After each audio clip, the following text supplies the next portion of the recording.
What's up guys, Doe here, and today I'm talking about week, 8 of trials, I think? Week 8, which includes Ozakiri, and these trials for normal are pretty fair. I think that they're pretty fun, they're pretty fair. It's just a freaking juiced up Ozakiri, and that's a good time. Like, it's fun to fight behemoths that are, take longer to fight, the fight's more fleshed out because you're spending more time fighting it, and it can do more of its mechanics.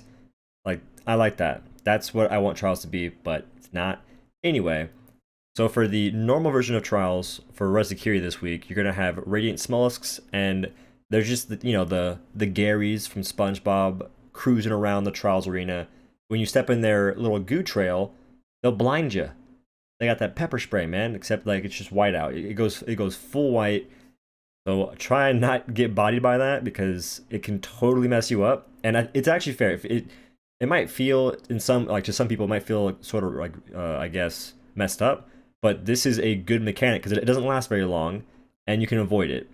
If you don't avoid it, you'll get blinded for I think maybe 3 seconds, and that's fine. Like that's fair to me because the smallest don't do damage to you. They don't incapacitate you in the sense like you're stunned. Like this is a good mechanic to have for the snails because they're impactful, but they don't ruin the whole fight. And then the next modifier is gonna be called Flaming Tail. And this is where behemoth tail attacks do bonus fire damage and cause slayers to set on fire. Pretty self-explanatory. Flaming tail is on fire. You get on fire if you get hit. With this modifier, if you get hit, it's not a good time.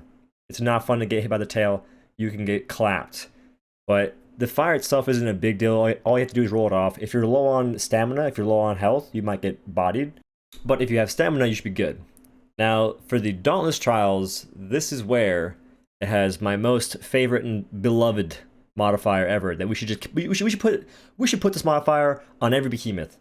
Just slap it on everything because that's inspiring, right? Anyway, this next modifier is called Aftershock, aka Tremors, aka Smile. It's a great time. But behemoth slam attacks cause targeted shockwaves, and to explain how this works, Rezakiri will have 3 different ways to send out shockwaves. The first is going to be the normal way. On any slam attack, whenever it's not enraged or aether charged, on any slam attack, it will just send out a tremor starting from around the head area where it hits the ground. So, to dodge it, you want to dodge super duper late. You want to dodge almost to where you're going to get hit because that's the only way to dodge both the tremor and the slam at the same time. Otherwise, you have to dodge twice, or in some cases you can get lucky and dodge to the left, and that'll work too. But during enrage, the tremor comes from the tail. So whenever it's enraging and it goes to slam, whenever it starts the enrage animation, that slam will have a tremor coming from the tail. Past that slam, past the enrage animation, you're good. It'll be a normal tremor. Now for Aether mode, it'll have 2 tremors. So when it goes to Aether mode, this is where it slams the ground in a weird fashion, where it's a really long wind up and it hits the ground with its tail on the ground too. There'll be tremors from both the head area and the tail area. So for that one, you just get out of Dodge, bro. You go take a vacation to Canada or something. You get out of there. You just run away. You ignore it. Which honestly, for all the tremors, you can just ignore them. You can legit just back away and ignore Rezakiri, which it's dumb that you can do that. It's dumb that that's sort of what they're kind of training some people to do, but that's just how tremors work. But I'll be talking about trials a bit later, I think in a different video, talking about Little Store, all that kind of stuff. But anyway, the next modifier in Dauntless difficulty will be Incandescent Incarceration. Holy moly, you freaking thesaurus having fools. So this is where Slayers that go down will be trapped by a Radiant Orb. In solo, this does not matter at all because, well, yeah, it doesn't matter at all. Because if you're playing on Dauntless difficulty, if you die, you're dead, right? If you're in a group, this means that if you die, there's actually a mechanic you have to do. And I think that's kind of interesting. It's kind of cool to see this kind of thing happen to where when someone dies, you're not just, oh, I'm gonna go press E on them. It's like, no, you have to break this bubble, use some damage, break it quickly, all that kind of stuff. So I actually like this mechanic a lot. It's interesting to me. It's unique. It's cool. I enjoy it. And plus, it plays super heavily to the theme of Rezakiri, and that's a big thing. It makes sense on Rezakiri, right? Like some of these modifiers, in the past few weeks, didn't really make sense with the Behemoth, but this definitely does. This and the Radiant Mollusks are choice. Now the last modifier is gonna be called Inferno. It's just where Behemoth's on fire effects last longer and do more damage. So if you get by the tail, which is the flaming tail, you're gonna not have a good time. unless you have Molten or Fireproof. So those are the modifiers. But as for the fight, I actually fought Rezakiri a couple times with Recruit Sword, and I fought it one time with or twice with the Shrike Sword that has like 11 power. It took me 28 minutes to not even kill it. But I killed it with the Recruit Sword in, I think, 12 minutes, something like that. But I beat it with the Warp Pike in 12 minutes on Dauntless difficulty.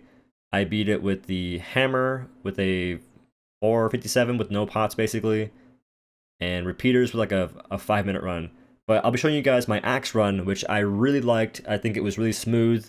It was a good time. I'll also be leaving the build for the axe in the description, so if you want that, go and check there. But y'all, if you want to at this time, if you want to support my content, you can do so by subscribing to me on Twitch with a tier 1 sub. Right now they're half off.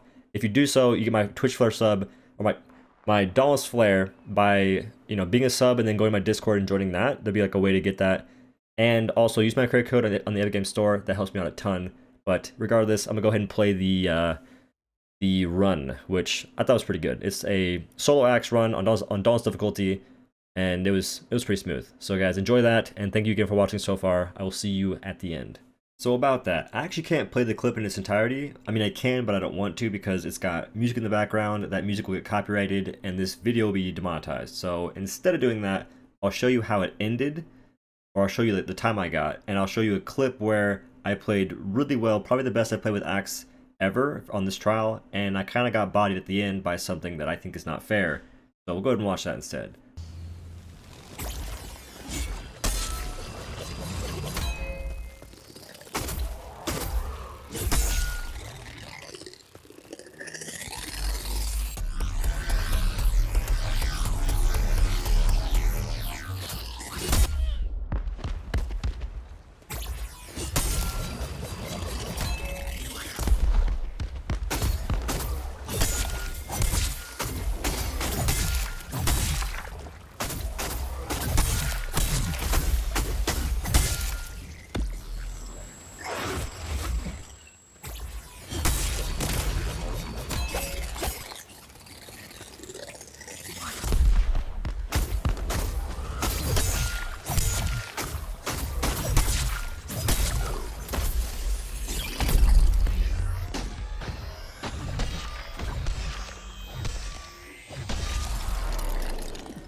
So that is the run, and that is basically the trial, which, by the way, guys, if you aren't doing normal trials, I really suggest doing them. There's a lot of new stuff in the Lady Luck store, which I have a video on describing what the new stuff is. So be sure to check that out because it's important you do normal trials right now to get your freaking marks, to buy the new stuff, to sort of get that new experience in Dauntless. But anyway, that's the video, guys, and I hope you really enjoyed it. If you did, maybe consider leaving a like, commenting down below, and sharing the video. And if you want to see more videos like this, then be sure to subscribe to this channel for more Dauntless content. That is what I do here. But that's all I got to say, y'all. Hopefully you enjoyed it, and I'll see you in the next one. Peace.